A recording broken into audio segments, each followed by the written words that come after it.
pourquoi trouver l'équilibre entre le travail et la famille est primordial et comment on peut faire, c'est ce que nous allons voir dans cet épisode du podcast pour donner du sens et équilibrer sa vie professionnelle et familiale.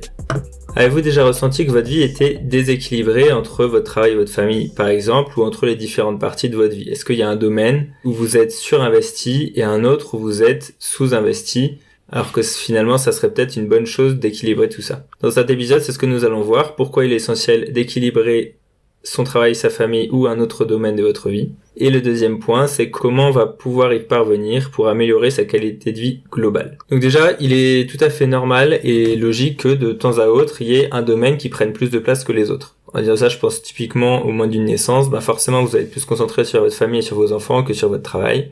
Et c'est normal et c'est bien. Et après, à d'autres moments, quand les enfants grandissent un peu ou avant d'en avoir, vous allez être plus concentré sur votre travail.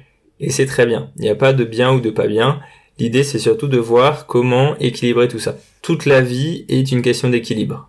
Si on mange trop, ça va pas. Si on mange pas, ça va pas non plus. Si on boit trop, ça va pas. Si on boit pas du tout d'eau, ça va pas non plus.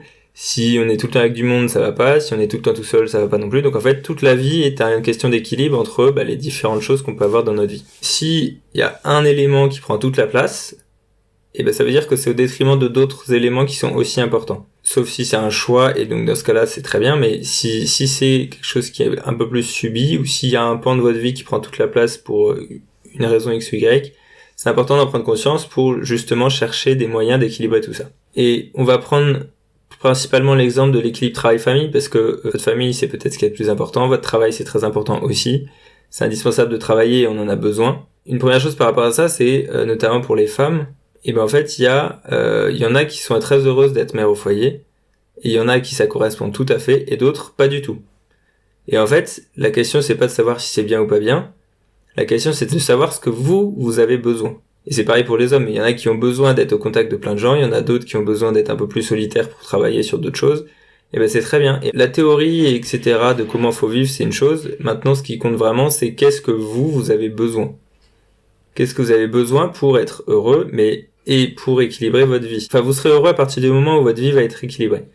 Donc il faut déjà savoir qu'est-ce qu'il y a besoin et de quoi vous avez besoin pour équilibrer votre vie et pour être heureux dans votre vie.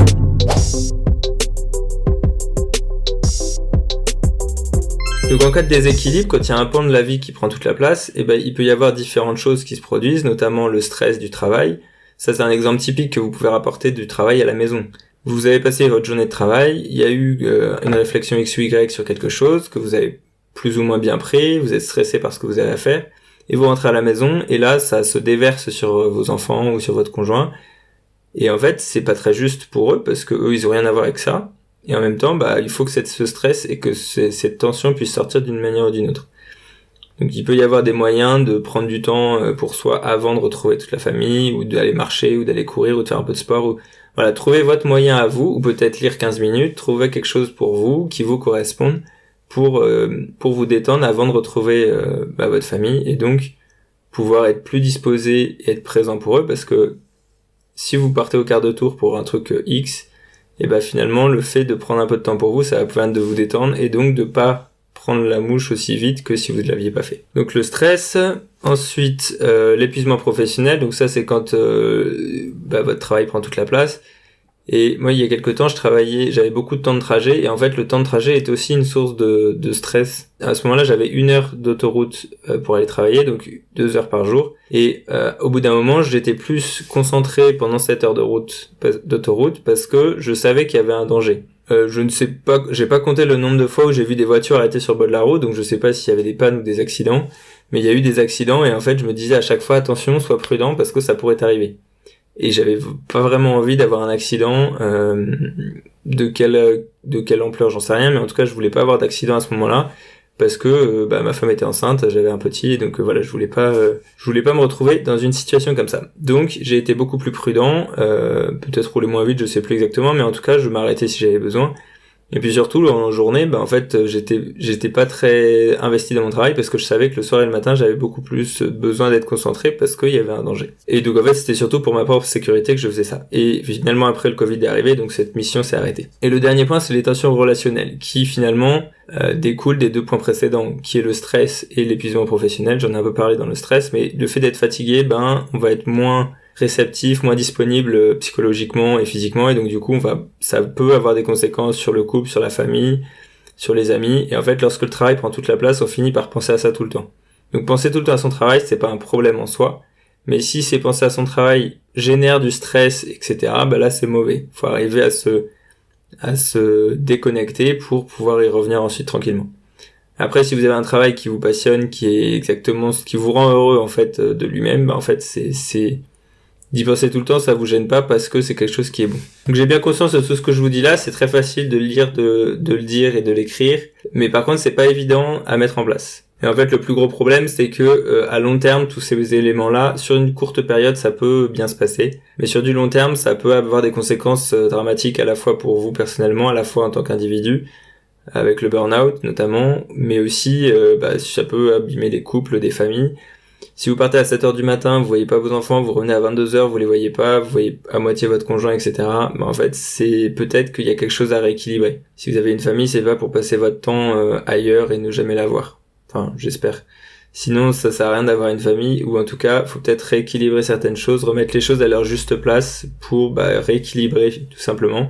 Et puis ensuite, ça va aussi vous permettre d'être plus présent et donc de voir pourquoi vous faites tout ça, parce que j'imagine bien que quelqu'un qui travaille comme ça, dans sa tête, c'est pour ses enfants, pour sa famille. Et c'est très bien, sauf que ses enfants et sa famille, ils le savent pas. Et ils ne s'en rendent pas compte, la seule chose qu'ils voient, c'est que, en fait, il est pas là. Ou elle est pas là. Et donc ça rejoint quelque chose que j'ai beaucoup entendu aussi. Des gens qui ont eu des enfants plus âgés qui disent, quand ils voient que t'as des enfants petits, profite parce que ça passe vite. En fait, c'est vrai. Et profiter de la vie, profiter de ses enfants, de les voir grandir, de les accompagner. C'est la mission d'un parent. Et le travail est indispensable, il n'y a pas de doute. Mais je pense que c'est possible de combiner les deux en s'organisant et puis en remettant parfois les choses à leur juste place. Et puis surtout, c'est vrai que le temps file et qu'il passe beaucoup plus vite qu'on le réalise. Et nos enfants nous attendent pas pour grandir, et heureusement, parce que sinon ils pourraient attendre parfois longtemps.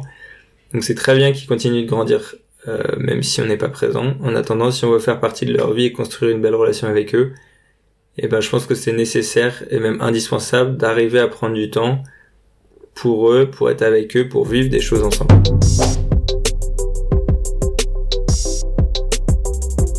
Donc voyons maintenant comment on va pouvoir travailler sur cet équilibre vie pro vie perso. La première chose qui me semble indispensable à avoir en tête, c'est que on peut chercher l'équilibre partout. Et donc comme je le disais au début de l'épisode, l'équilibre, il est dans tout ce qu'on fait dans la vie. C'est toujours une question d'équilibre entre les différentes choses. Et vous avez peut-être déjà entendu des gens qui ont tout plaqué du jour au lendemain pour partir à l'autre bout du monde, qui ont, à force de pérégrination, sont finis par se trouver et trouver ce qu'ils voulaient faire. C'est bien, et en même temps, je pense qu'il y a aussi une autre manière de faire qui va être de réfléchir à ce que vous voulez accomplir. Réfléchir sur vous-même. On a tendance à aller chercher les réponses à nos questions à l'extérieur, mais très souvent, elles sont à l'intérieur de nous. Et donc, c'est un plan d'action. Donc, le plan d'action dont je vais vous parler, c'est dans cette idée-là de chercher d'abord en soi et ensuite de mettre en place ce qu'il faut pour pouvoir déployer cet équilibre de vie, indépendamment de l'équilibre pro-perso. Donc chercher en soi-même, ça veut dire quoi? Ça veut dire prendre le temps de vous poser des questions et d'écrire à la fois la question mais aussi la réponse. De réfléchir aussi pour trouver la réponse à la première chose que vous feriez. Sans aucun filtre direct, vous posez la question et tac la réponse. Ça va vous donner des indications sur comment vous feriez. Et ensuite voir comment vous pouvez implémenter cette solution ou ces solutions-là dans votre vie au quotidien.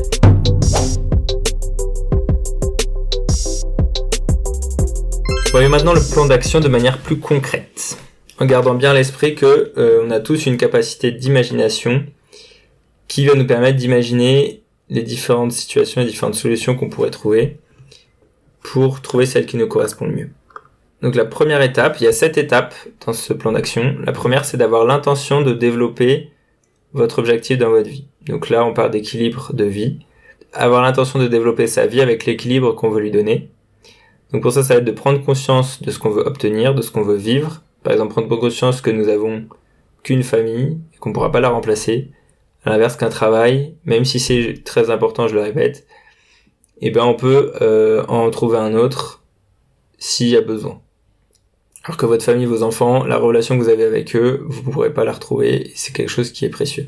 Le deuxième point, c'est de décider de s'engager sur ce chemin. Donc une fois que vous avez pris conscience de ce que vous vouliez, il va falloir décider d'agir dans ce sens. Et je lisais ça dans un livre il y a pas longtemps, que même si on ne sait pas exactement comment on va s'y prendre, le fait de décider de vouloir agir dans telle ou telle direction, et ben ça va permettre de mettre en mouvement notre cerveau qui va nous aider à trouver des solutions à mettre en place. Et le fait d'être convaincu que vous pouvez le faire, que vous pouvez accomplir, que vous pouvez avoir un équilibre de vie, un équilibre entre votre travail et votre famille, et ben ça va vous permettre de trouver des solutions, de trouver des choses que vous allez pouvoir mettre en place. Et puis c'est toujours pareil, mais une fois que vous avez ces idées-là, testez-les, voyez si ça marche ou pas. Si ça marche pour vous, bah tant mieux, vous pourrez continuer et avoir une vie équilibrée. Et si ça marche pas, bah vous aurez essayé quelque chose, vous savez que ça ne fonctionne pas pour vous, mais vous pourrez tester autre chose. Donc décidez d'agir sur ce chemin, ensuite réfléchir à ce que vous voulez vivre dans votre vie, à la fois qu'est-ce que vous voulez vivre, qu'est-ce que vous voulez être, qu'est-ce que vous voulez obtenir. Et ce sera d'autant plus facile, comme je vous disais avant, si vous avez pris la décision d'agir sur cette question-là. Parce que le cerveau va vous trouver plein de choses, plein d'idées. Et puis vous avez aussi, si on se pose honnêtement la question, sûrement déjà des idées de ce que vous voulez vivre et de manière de les mettre en place. Vous avez déjà au moins quelques idées de ce que vous avez envie de vivre. Et une question qui est intéressante aussi de ce point de vue-là, c'est de réfléchir à qu'est-ce que vous aimeriez dire ou transmettre à vos enfants de ce point de vue-là.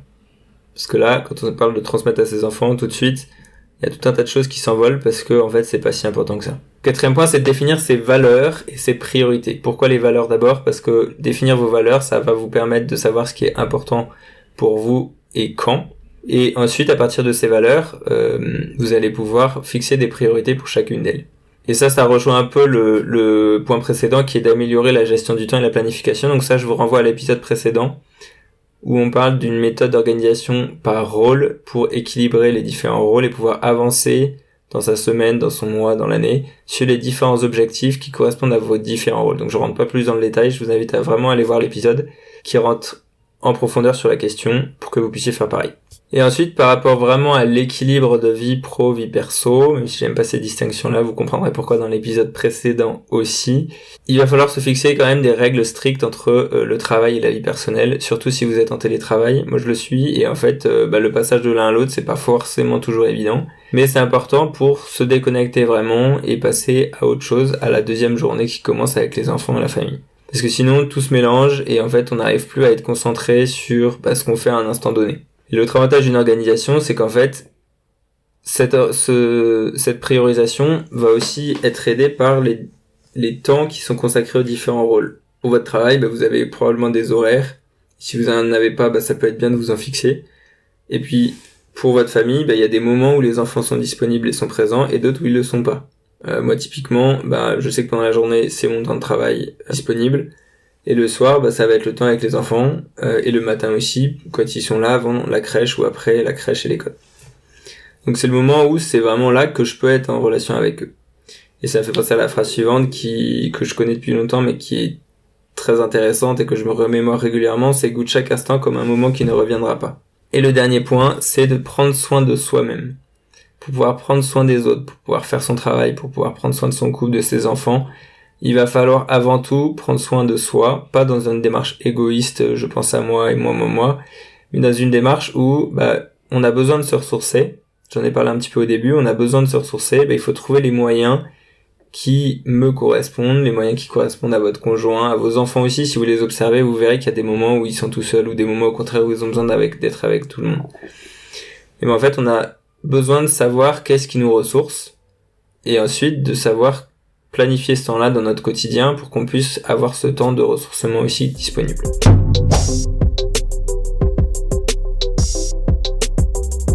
Donc maintenant, ce plan d'action, qu'est-ce qu'il va vous apporter ?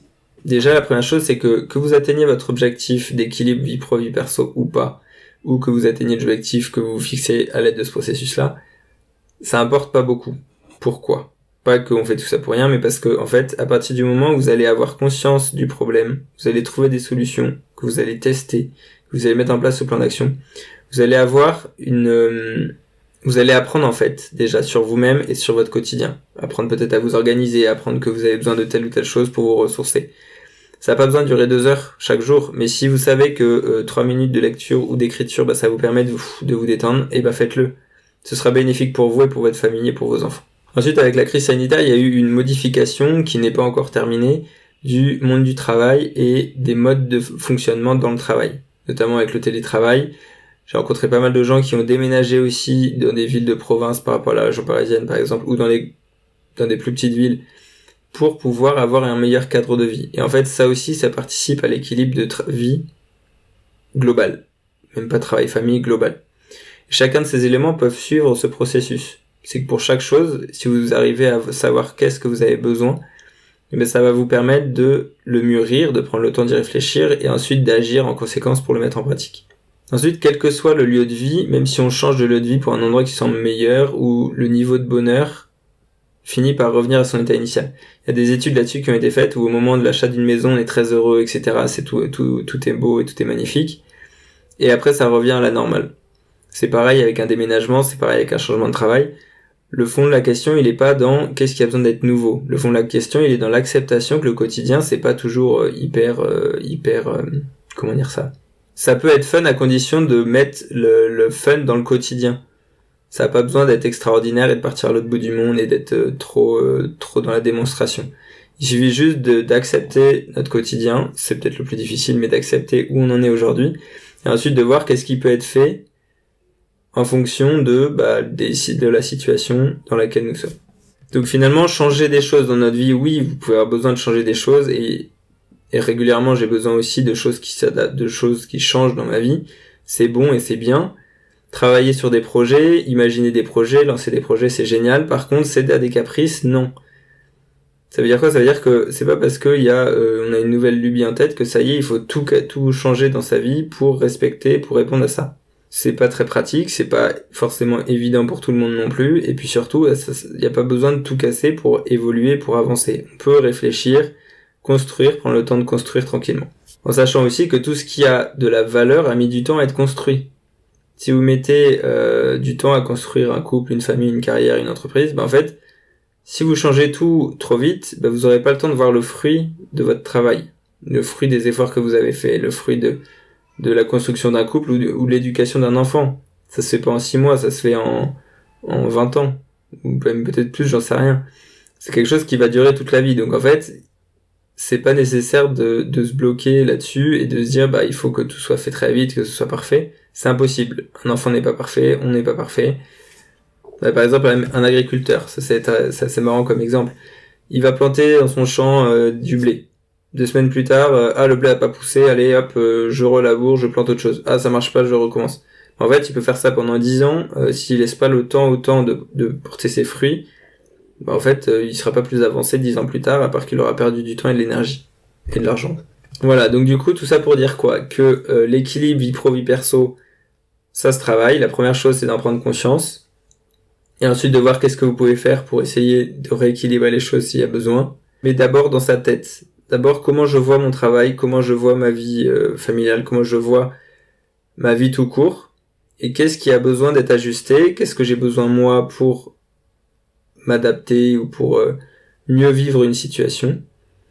Mettre en place ce qui a besoin d'être mis en place, changer ce qui peut avoir besoin d'être changé. Mais je suis convaincu qu'il n'y a pas forcément besoin de tout changer. Merci de votre attention et merci d'avoir écouté cet épisode. Je vous invite à regarder l'épisode précédent sur l'organisation par rôle. Vous pouvez aussi vous abonner à ma newsletter en premier lien dans la description pour recevoir chaque semaine les choses que je découvre sur les sujets dont on vient de parler. J'ai découvert récemment quelque chose sur les tempéraments, c'est passionnant, je suis encore en train d'étudier pour en faire des contenus, mais c'est vraiment passionnant, j'en parlerai prochainement sur LinkedIn ou sur YouTube dans le podcast et dans ma newsletter parce que je trouve que c'est un outil mais assez incroyable. Abonnez-vous pour recevoir tous les prochains contenus, merci de votre attention, prenez soin de vous et de vos proches, à la prochaine.